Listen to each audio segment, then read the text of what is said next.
Hello, beautiful mamas. As a working mom, sometimes I can really feel scattered, unorganized, or simply just rushing from one thing to another and all over the place. Finding time for myself and finding my sanity can almost feel like an impossible dream. Can you relate? Well, this is why I have created my free Mama's Guide to Creating Balance and Harmony as my gift to you. This guide contains my top 10 tips to creating balance and harmony in your life, as well as 3 beautiful trackers to help you get onto your journey in a fun and simple way.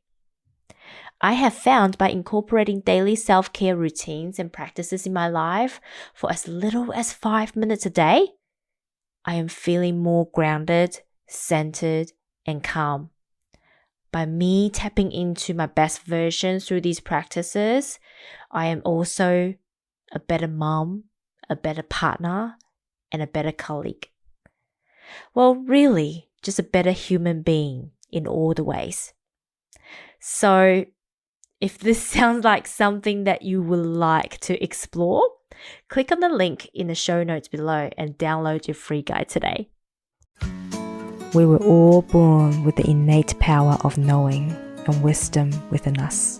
The challenge for many of us is that we were taught to seek answers externally instead of searching from within. And this is the reason why so many of us find ourselves going around in circles, searching for new ways, but could never find the way. The womanly way. It's not the way. It's not my way. But it is a pathway to support all of us returning back to self, reconnect with our inner wisdom through loving ourselves, knowing ourselves, and reconnecting with ourselves. Tell me and be honest. Tell me should I've known. So we can start to find our own way as modern day women. Are you interested? Well, sit back, relax, and welcome to this amazing journey.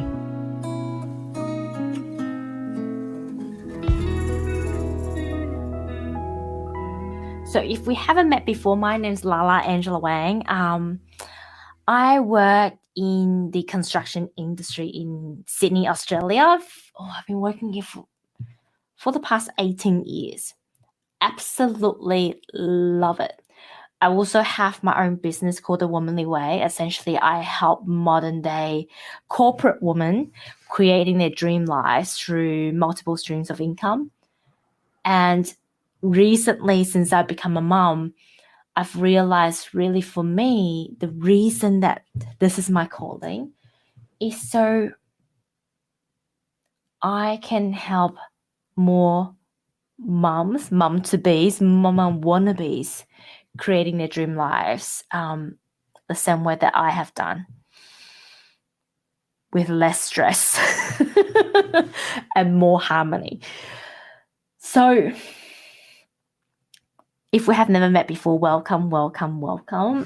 Nice to meet you.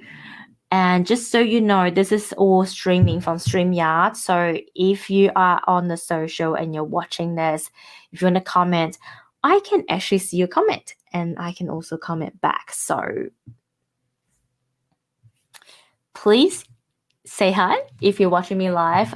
If you're watching the replay, hashtag The Womanly Way, and I'll be able to respond. So as you could see, today's topic is really about a recent news event that has happened in the company that I work for. So let's start with the background story, and then we can talk about my view and how that actually links to this thing about how we're being played every day to keep us small. So it happened on Wednesday. Scott, George, and I were actually down in my parent-in-law's in Scott's family's parents' home, and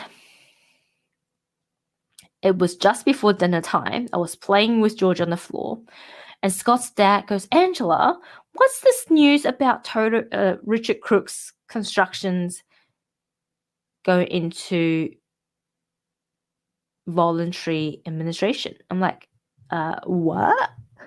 What? And so he read out the news to me, and I was like, oh no, that was from last year. He's like, no, it's 14th of June. And I haven't quite clicked. I didn't realize it was 14th of June that day. I said, no, that's last year, definitely last year. He said, no, it's today. It was only posted 22 minutes ago. And immediately I knew because I've been with the company long enough, know enough to know, and I trust the company that I work for. I've been there for almost 10 years. Can you believe that? On and off, almost 10 years. I did run away to another company and I have to bag my way back. That's another story for another day.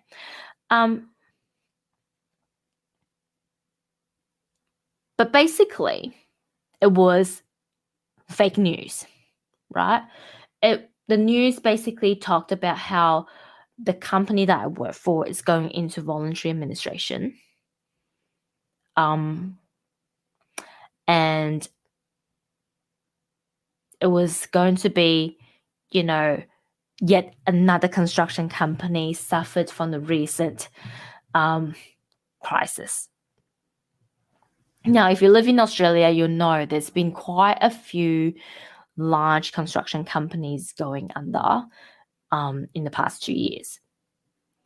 It really all started with COVID, and then the materials are harder to get. So material prices gone up, supply chain issues, delivery issues, and labor costs has gone up as well. So at its worst, we've had jobs we priced 6 months ago, and then because whatever reason it got put on hold, and when it comes back and we have to reprice it, it's already gone up by 20%. Now, can you imagine if you're a small company and you started this job 6 months ago, the job got delayed, and you're locked into a price? That's the price. You then have to somehow find a spare cash, find a spare 20% cash, right? To cover your material, to cover your labor, to cover whatever you need to cover. So it has been tough the past couple of years in our industry, which made this fake news worse, okay? And, I don't think whoever spread the news or post the news realized the magnitude of what they're doing and how much harm or pain they were about to create for, not even for the intended audiences, not even for, if they were planning to harm the company, then it was actually very ineffective. But what they had done was it had a major effect on a lot of other people. They were perhaps not the intended target, right? Or they probably didn't realize that they were hurt. And these were the subcontractors, really, and the staff of the company and also of the subcontractors company. So for those of you who perhaps are not familiar with the structure of the industry, generally you have a client, and then you would have a head contractor, which is the company that I work for. We generally project managers, right? And underneath us, you would have different tradesmen, like the carpenters, the joiners, maybe the carpet layers, all those people that actually performs the work. And those people will have their employees, their suppliers, and then sometimes they might even have subcontractors.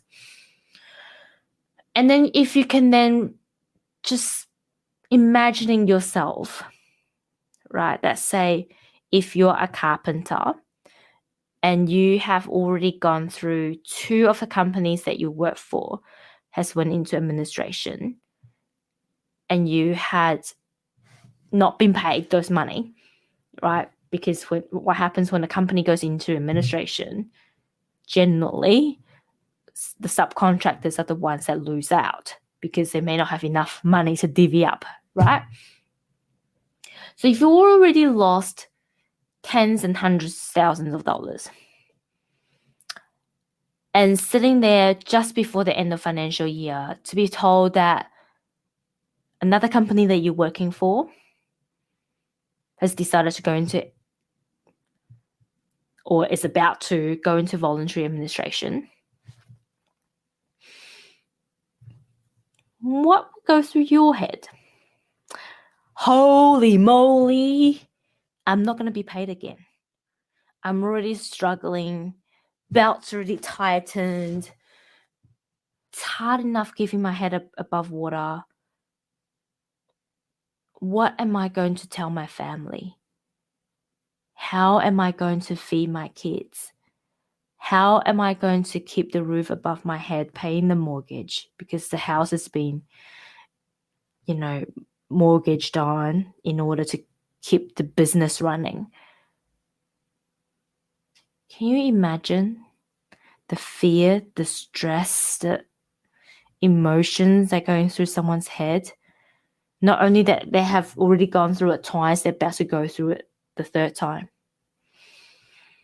And then can you imagine being an employee, hearing that your company, like you didn't hear it from your boss, you hear it from a news media and say that your company is about to go into voluntary administration.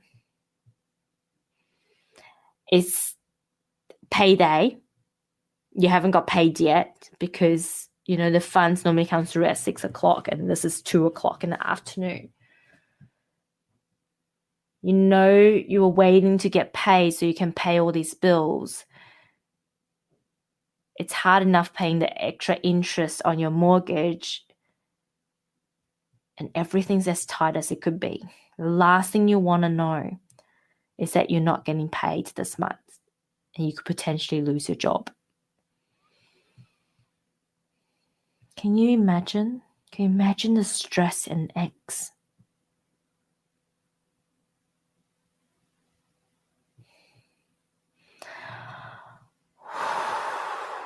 I get upset every time I think about it because I've been there.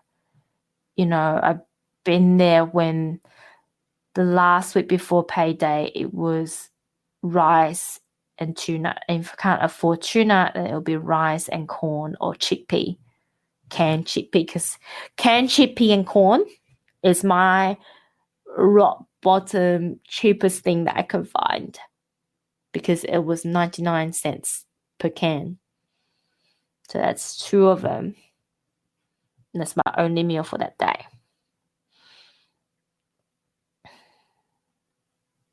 And every time I think about it, I go back to that place. And trust me, it's not something that you want to do as a parent, right? I cannot imagine feeding George corn and chickpea. I just can't. It breaks my heart. And so I think whoever decided to spread this news and whoever decided to post this news are both very irresponsible. I know they didn't think about that. They perhaps didn't even realize the effect that it could have on people. Right? But I just think, and this goes the same to any influencers or people who has a social presence.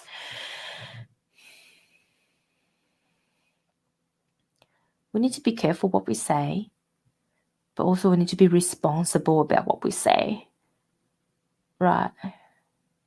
Because it's people's lives and livelihoods that we're playing around with here.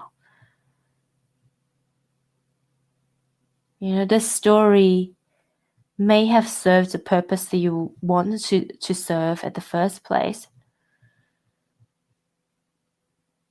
But did you also know that there were several people that were about to take their own lives because of this news?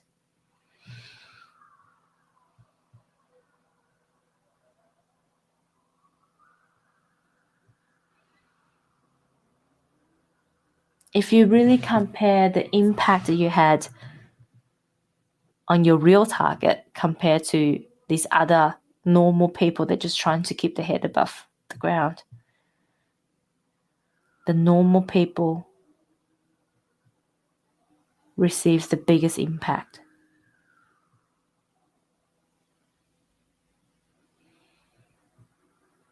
It might have taken the company 2 days to smooth the water, and that was about it. But the mental and emotional stresses you have put on, everyday ordinary people who are just doing their best to keep their head above water, that was tremendous. And that's very selfish, I think. But what this has also led me to think is that, our society is built on bodies upon bodies of fears. We were taught fears when we were at a very little, young age, right? It's like, don't do this. That's dangerous. This is dangerous. If you do this, if you do that, you're going to hurt yourself. And I see myself do it as well. And I try so hard not to do it with George, just allowing him to do all the things. But it's so hard because I don't want him to get hurt. But at the same time, I need to be reminding myself of the programming and conditioning that I have had as a child. Like us Asian people, we're the worst, right? Don't do this, don't do that. Actually, I was at the playground with George today, and there's this mom that was just like, her daughter was coming off the slides. But you know how sometimes if your shoes are like extra gritty, your shoes can get caught on the slide if you're not like sitting down properly. That's what happened to her daughter. So one of her leg was caught on a slide. And the mum's like, oh my God, slides are so dangerous. You have to lift your feet. It's like, these are kids. They'll learn. But apparently there was this one time she got caught and then flipped over the side of the slide. Totally understandable why she's so scared, right? I have a friend years ago. She used to be, she has her own fears, obviously. And I remember I used to have this small purse where I put everything in, like my notes, my coins, my cards, my phone, and everything just gets shoved in because it was easy. I just need to take it, sling over my head, crossbody, that. She just say, well, aren't you afraid that you're going to lose your stuff? I'm like, oh, I'll be fine. She's like, don't carry it like that at your back. People will steal your shit.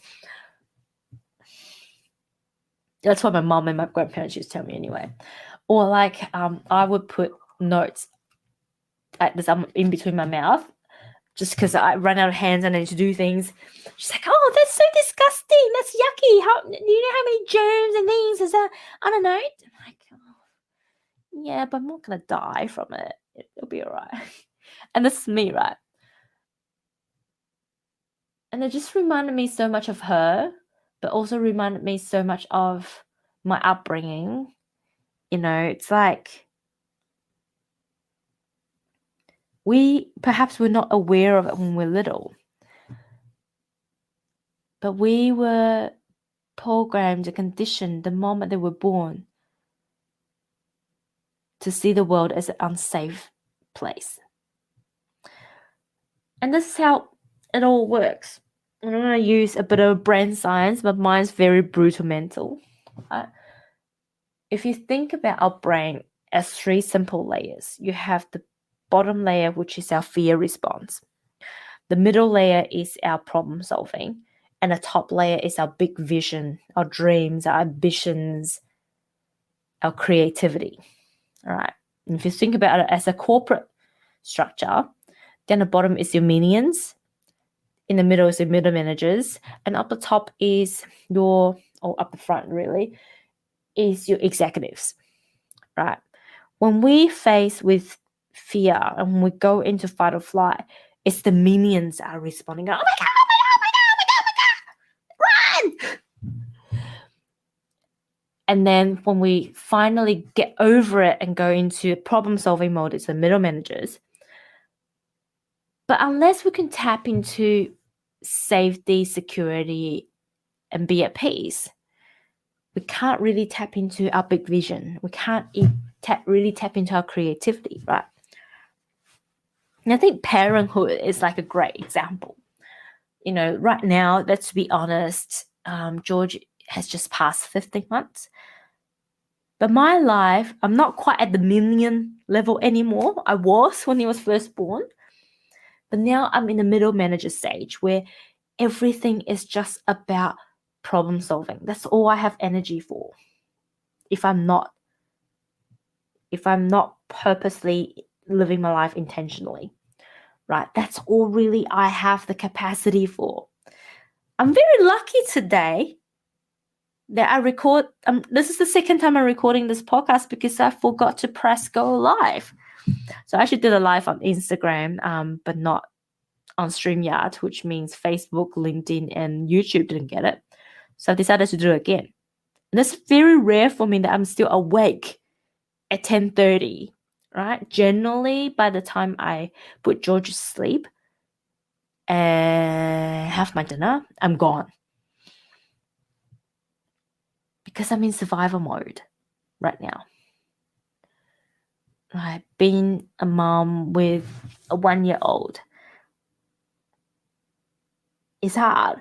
Maybe, if you have kids and they're older, you might say being a mom is hard, full stop. But for me, it's been a struggle to find time and to find the energy to do all the other things on top of my corporate job, on top of looking after the household, looking after George, getting the meals done, getting the house cleaned. By the time I do all that, that's pretty much me, right?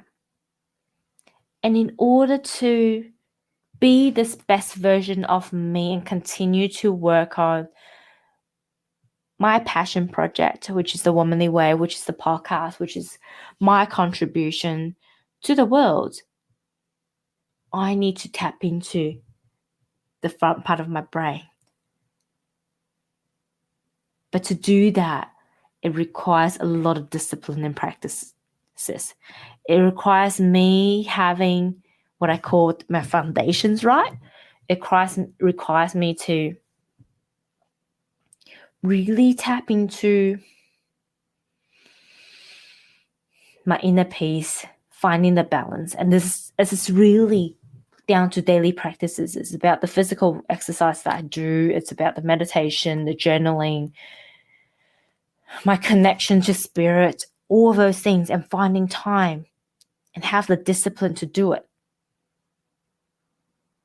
But we weren't taught that at school. All right. By the way, my program Back to Basic is 111 days with me to go through. Well, I'll do it with you because I'm going back to basic as well, to really go through those practices that I just spoke about and really establishing a daily practice that suits your lifestyle. I don't believe in doing all those things every single day, but I believe establishing some sort of daily practices that suits your routine, that allows you to just go into the zone every day and have some time for yourself to tap into your peace, inner peace, tap into your safety. But this is not what we've been taught. What we have been taught is that the world is unsafe. Tap into fear, tap into fear, tap into fear. Why do they want us to tap into fear? Because when you're stuck in your minion zone, you can't problem solve. When you can't problem solve, you can't then think about practical ways that you can then tap into your creativity. And when you can't tap into creativity, you can't tap into your genius. You can't tap into your genius zone, which then means you're stuck in a rat race. Right? To break the rat race, we need to tap into our creativity. But instead, we've been taught to stuck in a rat race. Because if you're scared, just keep following the rat race and it will work. It will work. It will work. And when you're stuck in your minion, you go like, oh yeah, it will work. It will work. It will work. But if you step out of it, you go like, hold on a second. It doesn't make sense. Right? But this is how our brain actually works. This is how our whole body actually works. Your blood circulates through our body, right? But when you're in the fight or flight, your blood doesn't go all the way to your frontal cortex. It doesn't go to the boss. It's stuck in the median zone. Your blood goes into the median zone and it comes back down again because it can't go through it. It just needs to continue to pump and support the median, going like, oh my God, oh my God, oh my God, oh my God. And if you manage to go out of the fight or flight and tap into your logic thinking, then you tap into your problem solving zone, right? So then the blood will circulate to the middle part of your brain where you start. When your blood circulates, you get oxygen in there, then you can start problem solving. But what you really need is to tap into peace, security, and harmonizing your emotions, your thoughts, your processes, and achieve inner peace. Because what that allows you to do is to open up your bloodstream, to allow your blood to go all the way to the front of your brain, where your creative genius lives, allow oxygen to go in there. So then all of a sudden everything opens up. You tap into your creative geniuses. That is when you can create magic. That is when you can break through the rat race. But that requires daily practices to get you out of the minion zone. That is something that we are not being taught in our school system, even today. Why? Because then we will have too many geniuses around the world that cracks the code to be rich and to be following our dreams. And then there will be too many happy people, which means the rich can no longer make the money that they want to make.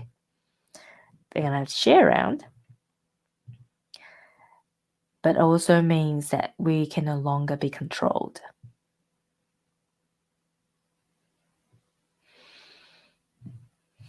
So that's my little ranty rant. I think, out of this, really, there's 2 or 3 messages I really want to get across here. Number one, I think anyone who has got any social presence, anyone who has got any power, I know some people do it intentionally and on purpose, but I think we all need to be a little bit more responsible with our own action. Even though you think, I want to do this, I don't know, as a revenge to hurt somebody, every action will have a ripple effect. Anything we do in this universe has a ripple effect. And I think we need to be a little bit more responsible with what we say on the social, because what you say could actually impact someone's life positively or negatively. I think that's one.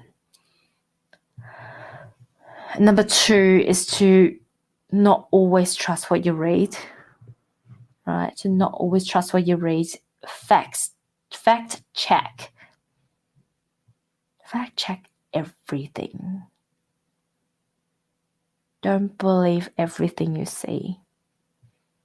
And number 3, do whatever it takes to get yourself out of the fear race. For me as a mom, I am so conscious of not being that mom, that helicopter George. And what I really want him to learn is not to have fear. It's not to have fear, because fear is actually a really good protection mechanism to keep us alive. But to understand the fear triggers and understand that fear is a good indicator. But just because we have fear doesn't mean that we don't do things, right? As long as you've done your homework, you do your checks, Fear allows us to problem solve, to rate our risks, and then do it in a safer manner. So to anyone who desires a different life, really it's all about going back to the basics and get yourself out of the fear mentality first. To be honest, this is also why I don't read the news, why I don't watch a lot of TV. To me, it's my way of keeping my sanity, but also allows me to find my inner peace a lot easier. So I don't have the noise and the distractions from the outside world. I mean, there's enough people around me to tell me what news is happening, right? So that's me for today. A little bit of ranty rant, a little bit of, share about my understanding with and my relationship with fear, I guess, and how I bypass that and create and find inner peace so that then I can actually tap into my creative geniuses. I hope you find this episode helpful. Like I said, if you want to join me on a journey to going back to basic and finding your daily practices, send me a direct message and there will be obviously more information in a show note once the podcast is published. But if you're watching a live or you're watching a replay on Facebook, LinkedIn, or YouTube, feel free to drop me a direct message and I'll be more than happy to send you the link to sign up and join this amazing 111-day challenge. And it's essentially, you can choose to join me for 33 days, 66 days, 99 days, or 111 days, and it'll be $1 a day, basically. It's a no-brainer, I think. You'll get support from me, obviously. There'll be daily shares and there'll be content in there. All the things. It's a bit of a self-study thing. It's not, one-on-one or group mentoring, but you get enough content to really build on a system that will help you tap into your daily practice or establish a daily practice. So that's me for today. Love you all so, so, so much. I will see you next time. I hope you enjoyed this episode of The Womanly Way. Don't forget to like, subscribe, and share this podcast if you feel aligned to do so. Or check out our post-show discussions on my Instagram page @The Womanly Way. See you next time.